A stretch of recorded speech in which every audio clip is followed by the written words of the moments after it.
Hey, all you fabulous people. It is week 7 overview. We are halfway through this summer semester.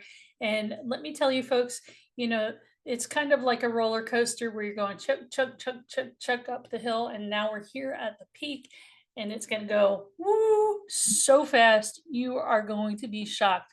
But I promise you, you are capable of doing this. You have been doing some really fantastic work. Most of you are doing a stupendous job of keeping up to date with your assignments, staying on top of things, and that is a fantastic thing. That serves you well. And those of you who are struggling, I know that you've been reaching out to me and asking for assistance. So keep up that great work. It will really work for you in the end.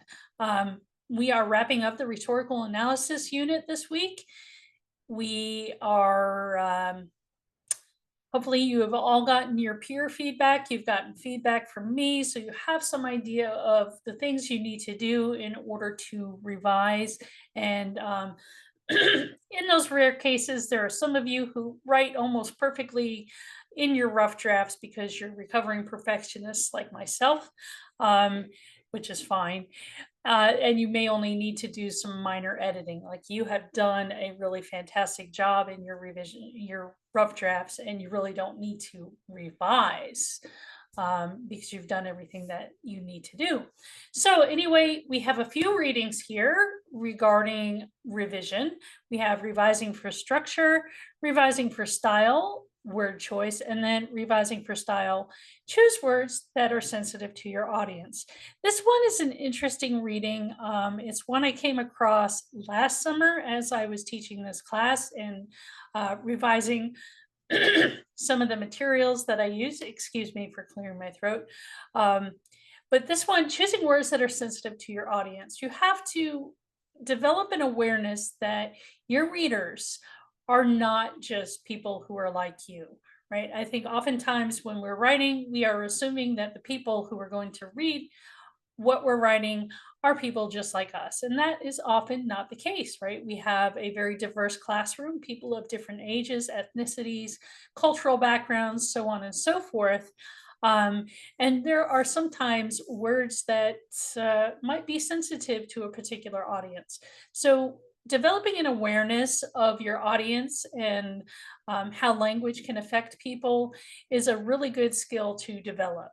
There is also a revision strategies Canvas page. I'm going to open that up here.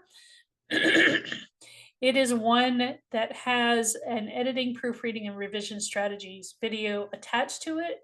You may have seen this earlier in the semester. I can't remember if I actually used this page previously or not, with a list of several different techniques that you can use to help you with your revision.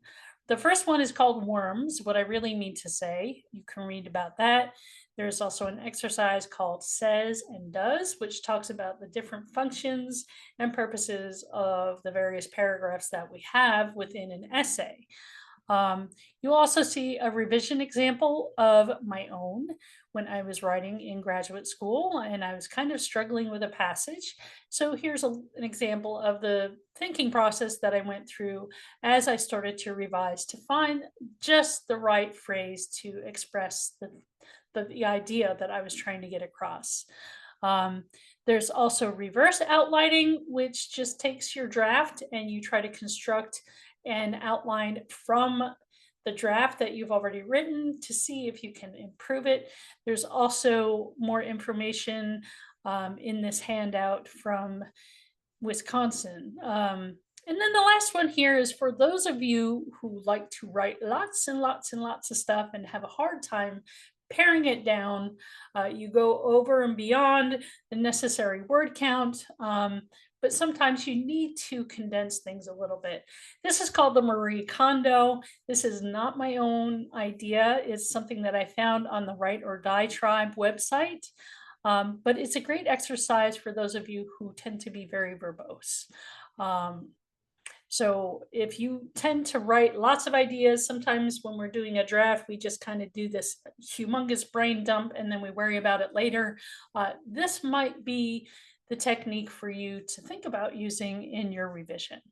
There is also a revision and editing checklist, so make sure you take a look at that. You can download the PDF and save it to your computer so you have it for future classes to make sure that you have covered all the important things before you submit your final revision.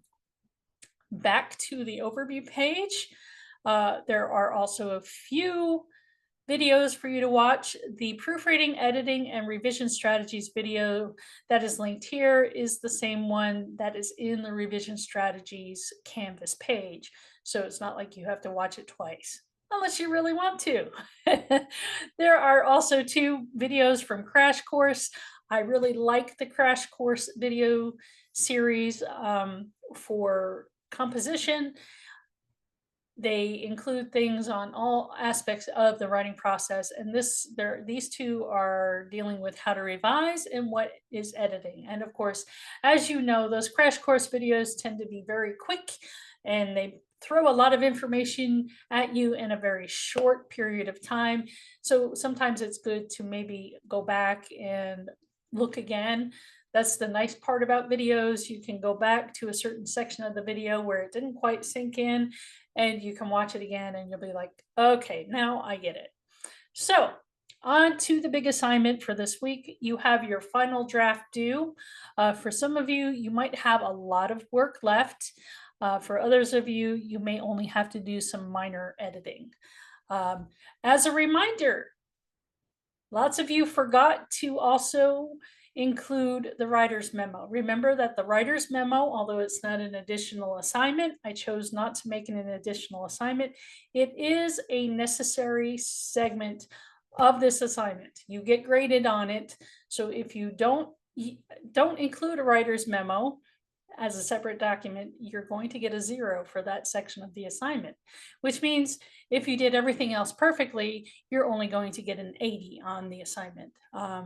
So again, we are looking for an essay of about 3 to 4 pages, around 800 to 1,000 words, where you are looking at an advertisement. Again, this is a reiteration of the rough draft assignment, talking about the various things that you should be including in your assignment, as well as information on the submission details, formatting, the sample paper, and the reminder of how to download and save your document as a Word doc or a PDF. So don't share your Google Docs link, right?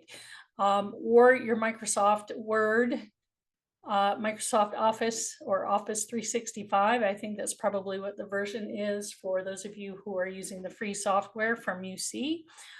Make sure that you download that document to your computer so that it will be in a format where it uploads.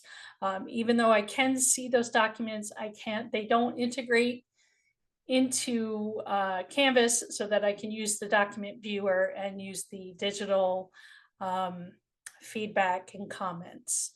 Okay, so hopefully that is a no-brainer here. Again, we have the essay rubric down below. Things I'll be looking at are the introduction, thesis, and conclusion, making sure that you address the rhetorical situation and have some kind of discussion about the appeals. Also looking at how well you organize, making sure that there's a smooth flow of ideas, that you have some sense of audience awareness. I will also be looking at your language use and mechanics, although that's a little bit more minor. Things like punctuation, spelling, that kind of stuff. And lastly, the writer's memo. Remember, the writer's memo is worth 20 points. So it's really an important aspect of this assignment that I do not want you to overlook. Okay, so if you have any questions about this final draft, your revision, your revised draft, I call it a number of things in a number of places. But this is, the end of the rhetorical analysis unit, the final thing that you will have to do with rhetorical analysis for this class. If you have any questions at all, you know how to get in touch with me. I am back at home. By the time you're watching this, I'm back at home, back in my home office. I'm recording this before I go away, but by the time you watch this video, I will be back home and available if you need to meet over Zoom or anything like that. Okay, Take care and have a fantastic week. And after this week, I mean, it's really going to speed downhill. So please make sure that you stay on top of things. If you need an extension, reach out to me. I'm happy to provide it. But let's try to not get too far behind. Okay. Take care, everybody. Have a great week. Bye bye.